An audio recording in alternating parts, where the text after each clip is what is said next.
What's up guys, welcome back for another YgoPro duel video. Next match, Cross-Banlist Cup, and we have a matchup, two titans, right?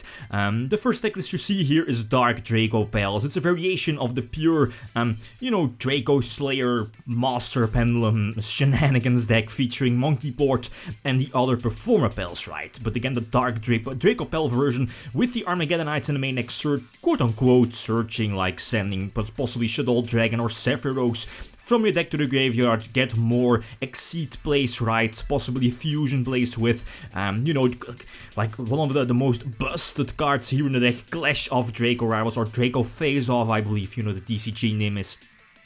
Triple Upstart still, Triple Max C. Then again, if you're behind Triple Max C, it doesn't let you draw into something to stop your opponent from setting up in case of Infernities. But again, if going second here with Dracopals, the Max C is in general definitely very important. Okay, second deck list we have Infernities, OCG Infernities. I've changed the list a little bit compared to the preview of a couple of months ago.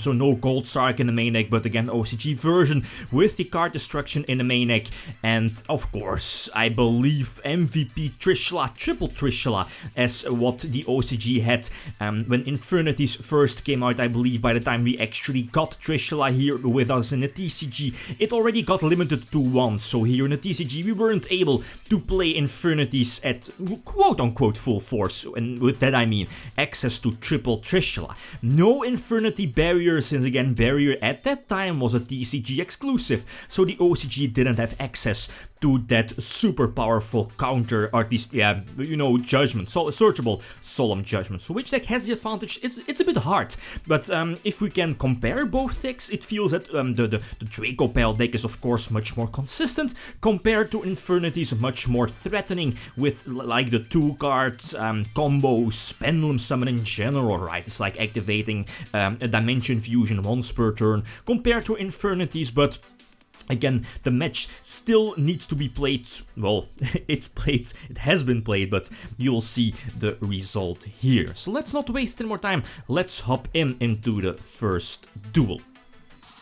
Okay, game number 1. I think that the opponent gets to start. Yep, the opponent is playing with Infernities. I'm playing with Dark Dracopals, and that's an okay start for an Infernities. Well, it could be better, right? Setting up your graveyard and potentially going off first turn is of course the ideal situation, but I think I had the Maxi in the opening hand. It wasn't the 6th card, and I have to go all in. The Infernity deck isn't really running too much back row to stop like a huge Pendulum Summon. I believe double Bottomless, and then, looking at the attack points, and I believe 1 Solemn Judgment.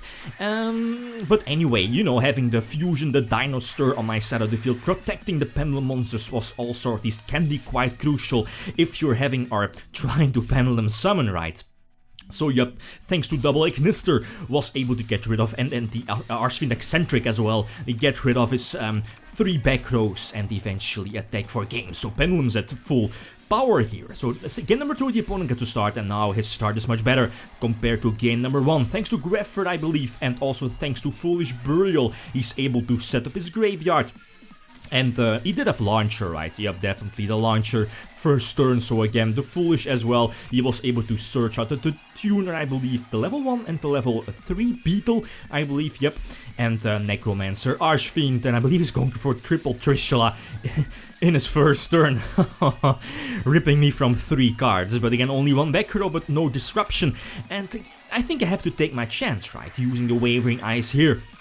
Search out MVP MONKEYBOARD, probably one of the best Pendulum monsters ever made, Pendulum cards ever made, right? And I think again I have to take my chance Pendulum summoning the 3 cards, I believe. But again, if it wasn't for the Bottomless Trapple or Solemn Judgment, or well, Raigeki Break to some scenario, to some extension, preventing myself from setting up my scale, I would have had a comeback here, but nope, definitely not the case, and the Sephiroth is not going to save it here, so two quick games, but again, that's something you can expect if you're playing like two very similar decks with at least similar goals, right? Just establish your big board, vomit your hand onto the field, and attack for game. So game number 3, I get to start. This is a decent opening hand, but a bit of an awkward opening hand, so I think my okay opening play here was especially due to the Maxi again, potentially holding off my opponent from making multiple special summons, but again,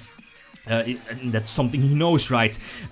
Even though I could like chain Maxi to his multiple special summons, if he's able to OTK and slam everything on the field, well, then the plus 17 I would have gotten off of the Maxi doesn't really matter, right? So first Ignister will get Bottomless, and maybe I could have Wavering Eyes, but again, what would I have searched out, right? And I believe I searched out my second target for, what's it called, the Exceed, the Reptile Exceed, you know, detach, search a reptile from your deck.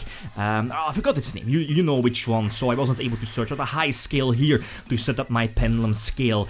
But again, his back row eventually, yup, and also that's why I went for Reflegia eventually, you know, hold off my opponent. Maxi wasn't enough. Okay, I would have gotten a couple of draws, but Reflegia having access to a threatening Treasure Strap hole, here in this case it definitely worked out, but I think also my opponent didn't have access to the Archfiend Infernity Archfiend, so it all worked out fine here in this situation. So Infernities lose this one against the Dracopals, so Dracopals will get the 2 points, Infernity will only get the 1 point, so everything is still open here in this group. The next match should follow very very soon, again like always depending on card releases, right, on new sets in the OCG. The next match should be like within the next couple of days, so Tidal Mermails versus Teledad, also 2 candidates, title candidates definitely.